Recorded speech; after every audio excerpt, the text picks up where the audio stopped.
ഇന്ന് നല്ലൊരു നാടൻ സ്റ്റൈലിൽ തക്കാളി ചോറ് എങ്ങനെയാണ് ഉണ്ടാക്കുന്നതെന്ന് നോക്കാം. സ്കൂളൊക്കെ തുറക്കുമ്പോൾ ലഞ്ച് ബോക്സായിട്ട് കൊടുത്തുവിടാൻ പറ്റിയൊരു റെസിപ്പിയാണ്. ഇനി പ്രത്യേകിച്ച് കറിയുടെ ഒന്നും ആവശ്യമില്ല, അതുകൊണ്ട് തന്നെ എളുപ്പത്തിന് പണിയും കഴിയും.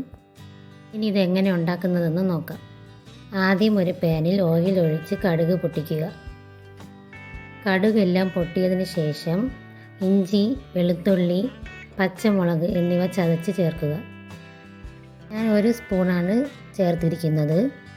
ഇനി അതൊന്ന് നന്നായിട്ട് വഴറ്റി കൊടുക്കുക. ഇനി 1 സവാള നമുക്ക് അരിഞ്ഞ് ചേർക്കാം. അതും നല്ല രീതിയിൽ വഴറ്റി കൊടുക്കുക. ആവശ്യത്തിന് ഉപ്പും കൂടെ ചേർക്കുക. ഇനി കുറച്ച് കറിവേപ്പില ചേർക്കാം. ഇതൊക്കെ നന്നായിട്ട് വഴറ്റി വരുമ്പോൾ നമുക്ക് പൊടികൾ ചേർത്ത് കൊടുക്കണം.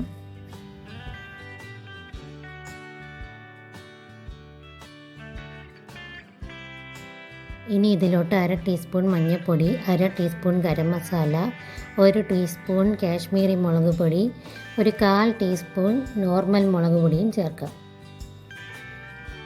ഇനി ഇതിൻ്റെ പച്ചമണമൊക്കെ മാറുന്നത് വരെ വഴറ്റി കൊടുക്കാം. ഇതിൻ്റെ പച്ചമണമൊക്കെ മാറി വന്നിട്ടുണ്ട്. ഇനി നമുക്ക് 2 തക്കാളി പൊടിയായി അരിഞ്ഞത് ചേർത്ത് കൊടുക്കുക. ഇനി ഇത് കുക്ക് ചെയ്തെടുക്കുക. നന്നായിട്ട് ഉടഞ്ഞി വരാൻ വേണ്ടി നമുക്ക് കുറച്ച് വെള്ളം കൂടെ ചേർത്ത് കൊടുക്കാം. ഞാനിവിടെ ഒരു 1/2 കപ്പ് വെള്ളം, 1/2 കപ്പ് തികച്ചും ചേർത്തില്ല, 1/2 കപ്പ് വെള്ളം ചേർത്തിട്ടുണ്ട്. ഇനി അടച്ച് വെച്ച് നമുക്ക് വേവിച്ചെടുക്കാം.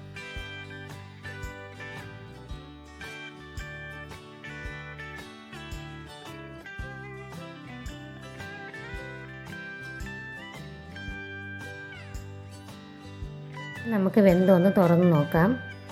അത്യാവശ്യം കുക്കായിട്ടൊക്കെ വന്നിട്ടുണ്ട്. ഇനി നമുക്കിത് നന്നായിട്ട് മിക്സ് ചെയ്തെടുക്കാം.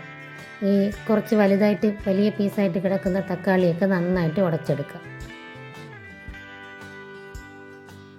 ഇതുപോലെ നന്നായിട്ടൊന്ന് സ്മാഷ് ചെയ്തെടുക്കുക. ഇനി ഇതിലോട്ട് വേവിച്ച് വെച്ചിരിക്കുന്ന ബസ്മതി റൈസ് ചേർക്കാം. ഏത് റൈസ് വേണമെങ്കിലും നമുക്കിതിലോട്ട് ചേർക്കാവുന്നതാണ്. സാധാരണ ചോറ്, നമ്മളെപ്പോഴും കഴിക്കുന്ന ചോറാണെങ്കിലും ഏത് വേണമെങ്കിലും ചേർക്കാം. ഇപ്പോൾ ഞാൻ കുറച്ച് ടേസ്റ്റിന് വേണ്ടിയിട്ട് ബസ്മതി റൈസാണ് എടുത്തിരിക്കുന്നത്. ഇനി ചെറുതായിട്ട് കട്ട് ചെയ്ത മല്ലിയിലയും കൂടെ ചേർത്ത് കൊടുക്കാം. ഇനി റൈസ് ഒന്നും പൊടിഞ്ഞു പോവാതെ നമുക്ക് ചെറുതായിട്ടൊന്ന് മിക്സ് ചെയ്തെടുക്കാം. ഇതുപോലെ റൈസ് പൊടിയാതെ ചെറുതായിട്ടൊന്ന് മിക്സ് ചെയ്യുക. അപ്പോൾ ഈസി ആയിട്ടുള്ള ടൊമാറ്റോ റൈസ് ഇവിടെ റെഡി ആയിട്ടുണ്ട്. ഇനി നമുക്ക് പ്ലേറ്റിലോട്ട് സെർവ് ചെയ്യാം. ഞാനിവിടെ ജാമ്പയ്ക്ക അച്ചാറും മാങ്ങ അച്ചാറും ചേർത്താണ് കഴിക്കുന്നത്. നിങ്ങൾക്ക് ഇഷ്ടമാണെങ്കിൽ തൈരോ പപ്പടോ ഒക്കെ കൂട്ടി കഴിക്കുക. ഞാനിപ്പോൾ ജാമ്പയ്ക്കയും മാങ്ങയും കൂട്ടിയാണ് കഴിക്കുന്നത്.